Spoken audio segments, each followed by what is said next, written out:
किसने ये दहशतगर्दी का हमला किया, उस बंदे का टारगेट क्या था, वो बंदा किस नेटवर्क से ताल्लुक रखता है, उसकी सहूलतकारी किसने की। इसमें मजलूम भी एक पेज पे है और जालिम भी एक पेज पर है। जो बदला है बजाय इसके कि दहशतगर्दों के खिलाफ होता, वो कह रही जी नहीं हमें रियासत से बदला लेना। अब अल्लामा राजा नासिर अब्बास साहब की स्टेटमेंट सुने, वो जी रियासत का कसूर है, रियासत का कसूर है कि आपने दहशतगर्द को गायब कर दिया। दहशतगर्द जिसका पता भी चला उसका जिक्र ही नहीं हो रहा। दहशतगर्द का ना कोई शिया आलिम साहब जिक्र कर रहे हैं, ना सोशल मीडिया पर जिक्र हो रहा है। वो तो जी कोई गरीब आदमी था, उसका आईडी कार्ड उठाकर फेंक दिया, दहशतगर्द को गायब कर दिया गया। जैसे ही ये दहशतगर्द कंट्रोल संभालेंगे, ये देखेंगे कि हमारे साथ किसने कंट्रोल संभाला है, और जब उनको पीटीआई अपने साथ कंट्रोल सूबे का संभालती नजर आएगी तो उनकी पहली कोशिश होगी कि हम तहरीक इंसाफ की क़यादत को खत्म कर दें। अस्सलाम वालेकुम भाइयों बहनों, पिछले चंद रोज में पाकिस्तान में एक अजीबोगरीब सानेहा देखने में आया जब पाकिस्तान के दारुल हुकूमत इस्लामाबाद में तरलई के मकाम पर इमाम बारगाह के ऊपर अफसोसनाक हमला किया गया, जिसमें 33 से ज़ायद मुसलमान शहीद हुए। लेकिन हैरानकुन तौर पर उस पूरे वाक़े के बाद जो मजलूम था और जो जालिम था, दोनों एक ही बयानिया बोलने लगे। ये कैसे हुआ, क्यों हुआ, हाइब्रिड वॉरफेयर क्या है और कैसे आज के दौर में मुल्कों को तबाह किया जाता है, इसके ऊपर मैं आपके सामने एक बड़ी डिटेल रिसर्च लेकर आ रहा हूं। मेरी गुजारिश है कि अगले 10 से 15 मिनट आप मेरे साथ रहें और उसके बाद मैं चाहता हूं कि आप भी राय दें कि हमने इस मौजू को आपके सामने किस तरह से रखा। तो दोस्तों, सबसे पहले हम आ जाते हैं दहशतगर्दी के ऊपर कि किसी भी मुल्क में दहशतगर्दी क्यों होती। एक जो दहशतगर्द है वो इमाम बारगाह पर हमले क्यों करता है, वो किसी स्कूल पर हमला क्यों करता है, वो किसी कैडेट कॉलेज में क्यों जाता है। तो जब भी एक दहशतगर्द दहशतगर्दी करता है तो उसका एजेंडा क्या होता है। नंबर एक ये कि या तो वो किसी नजरियाती या किसी मजहबी या किसी सियासी मकसद के तहत मुसल्ला होकर पब्लिक में खौफ पैदा करता है, पब्लिक में उसने फियर पैदा करना है। और इस फियर से वो हासिल क्या करना चाहता है कि अगर मैं एक इलाके में लोगों को खुद से खौफजदा कर दूं तो वो लोग मेरी पैरवी या मेरी अतात करना शुरू हो जाएंगे। अब इस मकसद के लिए जब एक दहशतगर्द ने पाकिस्तान जैसी रियासत में फियर पैदा करना है, रियासत को झुकाना है, तो उसके सामने पाकिस्तान की दो बड़ी फॉल्ट लाइंस हैं। नंबर एक ये कि पाकिस्तान में फिरका परस्ती को फैलाया जाए, और नंबर दो ये कि पाकिस्तान में कौम परस्ती को फैलाया जाए। अब यही दो फॉल्ट लाइंस हैं। आप देखें कि पाकिस्तान में जितनी भी दहशतगर्द तंजीमें हैं वो इसी के ऊपर ऑपरेट कर रही हैं। आगे चल के हम आपके सामने ये सारा मामला रखेंगे। अब देखें, इस मकसद को हासिल करने के लिए कि अवाम में खौफ व हरास फैलाया जाए, दहशतगर्दों के 3 बुनियादी ऑब्जेक्टिव्स होते हैं।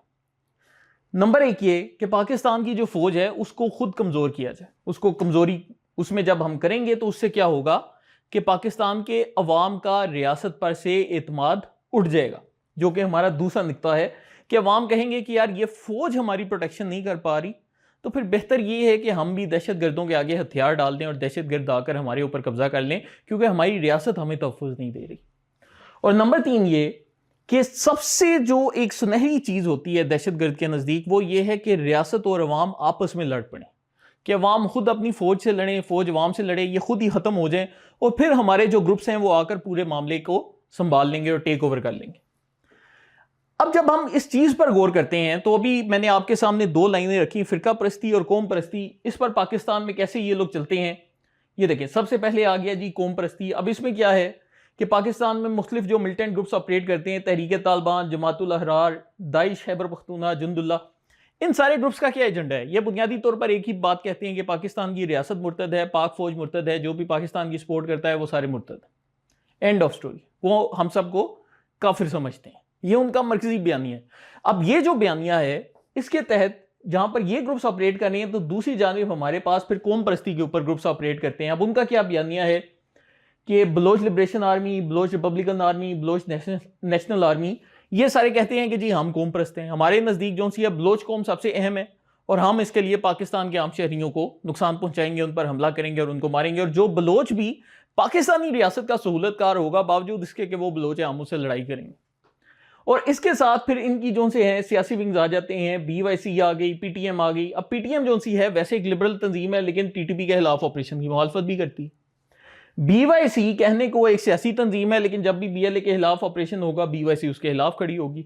इसी तरह सिंध में भी GA सिंध नाम की काफ़ी फैक्शंस मौजूद थी जो कि आज के दौर में ख़त्म हो गई। इसी तरह ही अल्ताफ हुसैन ने भी बाकायदा इसी तरह की तंजीम कायम की। तो हमने क्या देखा कि यहां कौम परस्ती के ऊपर ये तंजीमें बनेंगी या फितना परस्ती के ऊपर, फिरका वारियत के ऊपर ये तंजीमें बनेंगी। अब इसके आगे चलते हैं कि इस्लामाबाद में इमाम बारगाह के ऊपर एक दहशतगर्द आता है, वो हमला करता है, 33 अफराद शहीद होते हैं, 100 से ज्यादा लोग जख्मी होते हैं।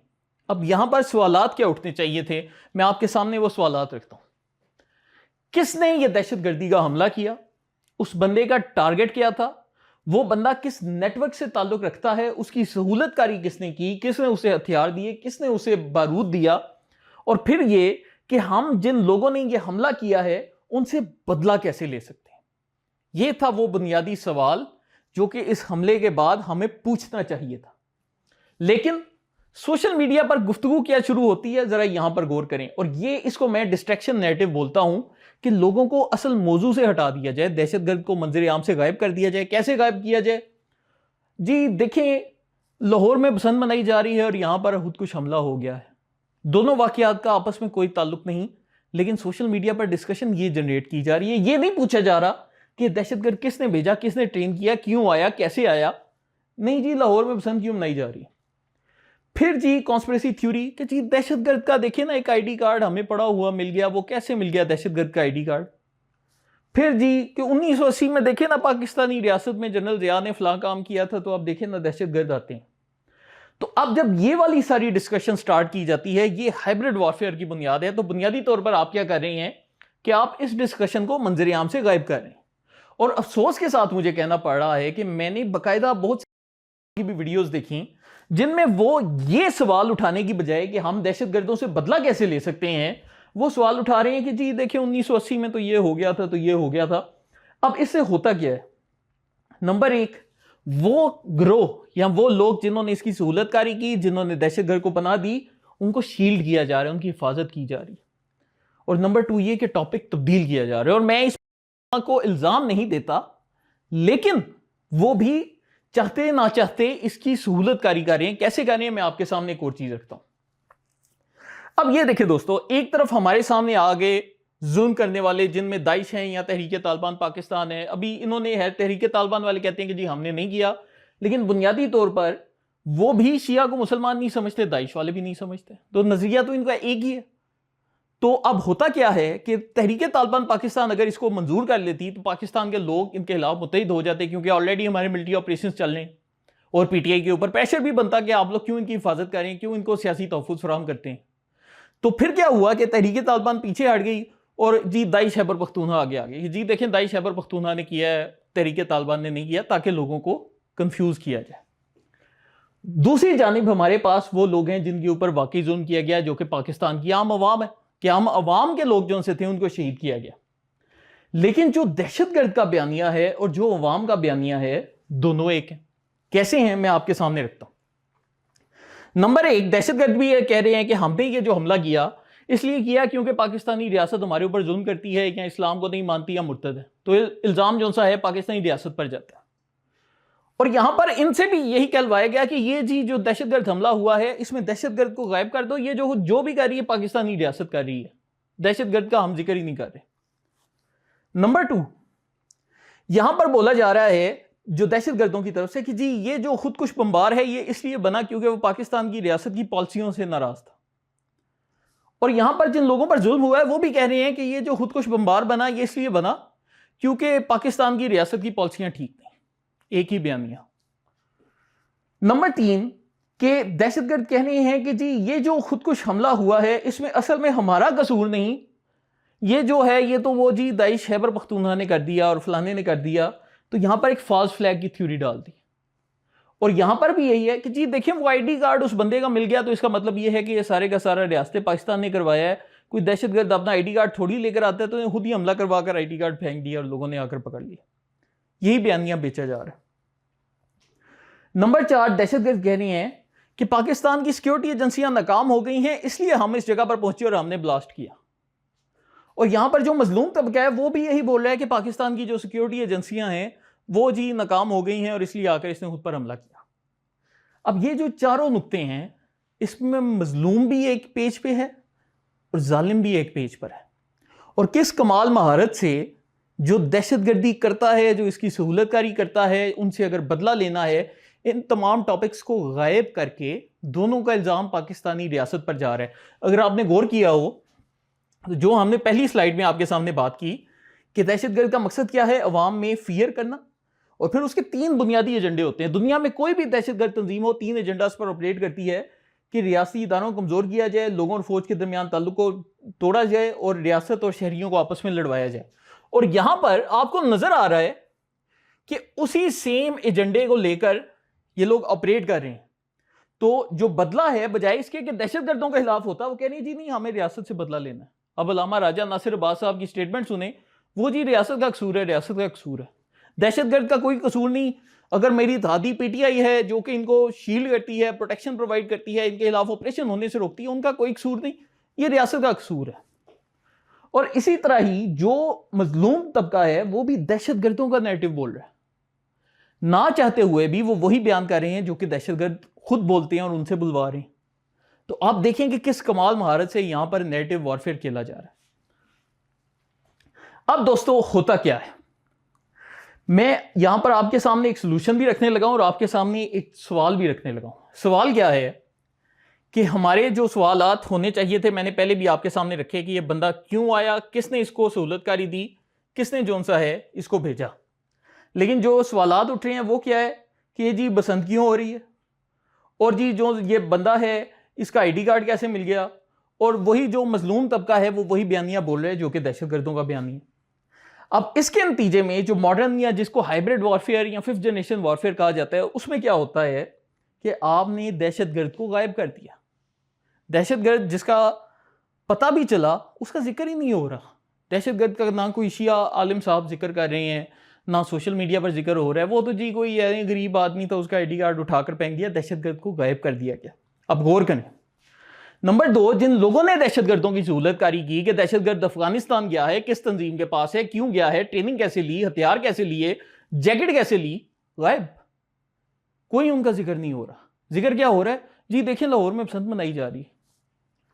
नंबर 3, अवाम का जो गुस्सा है, जो कि ये होना चाहिए था, कम से कम मेरी नादान राय में, पाकिस्तान के तमाम ये जो शिया उलमा थे जो कि इस टाइम भी बोल रहे हैं, वो आते और कहते हैं कि पाकिस्तानी रियासत जितने भी ख्वारिज ग्रोह हैं इनके खिलाफ एक्शन ले, हम रियासत के साथ खड़े हैं, सीसा पिलाई दीवार बनकर खड़े हैं, और इनमें से कोई भी जो दहशतगर्द है वो पाकिस्तान में ऑपरेट नहीं करना चाहिए।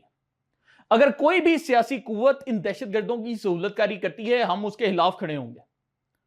लेकिन नहीं, यहां पर जो सा बयानिया चल रहा है वो ये कि जी हमें रियासत से ही लड़ाई करनी। और नंबर 4 ये कि रियासत को अकेला किया जाए, दुश्मन को गायब किया जाए और अवाम और रियासत आमने सामने आए। ये इमाम बारगाह पर हमला हाइब्रिड वॉरफेयर की सबसे बड़ी मिसाल है। और आप उन लोगों के चेहरे नोट करें जो कि इस पूरे एजेंडे को परवान चढ़ा रहे हैं। अब दोस्तों होता क्या है, जब भी किसी भी मुल्क ने दहशतगर्दों के खिलाफ कामयाबी हासिल करती है तो उस मुल्क में एक चीज मुतफिका होती है। वो चीज क्या है कि अवाम ने इकट्ठा रहना है, पब्लिक ने यूनाइटेड होना है, पब्लिक ने कहना है कि हम दहशतगर्दों को बर्दाश्त नहीं करेंगे। अगर फर्ज किया पाकिस्तान में अवाम मुत्तहिद हो जाती है, कहती है कि हम दहशतगर्दों को बर्दाश्त नहीं करेंगे, तो किसी तहरीक इंसाफ की, किसी बलोच कॉम्प्रेस जमात की, किसी BYC की, किसी PTM की, किसी जमात की जुर्रत नहीं होगी कि वो दहशतगर्दों का दिफा करें। लेकिन चूंकि अवाम को डिवाइड और कंफ्यूज कर दिया गया है, तो क्या है कि दहशतगर्द फिर अपनी प्रॉक्सियों के थ्रू ऑपरेट करते हैं, और किसी सियासी जमात पर या रियासती इदारों पर भी यह प्रेशर नहीं आ रहा कि आपने दहशतगर्दों को खत्म करना है। प्रेशर यह आ रहा है कि जी देखें लाहौर में बसंत क्यों मनाई जा रही।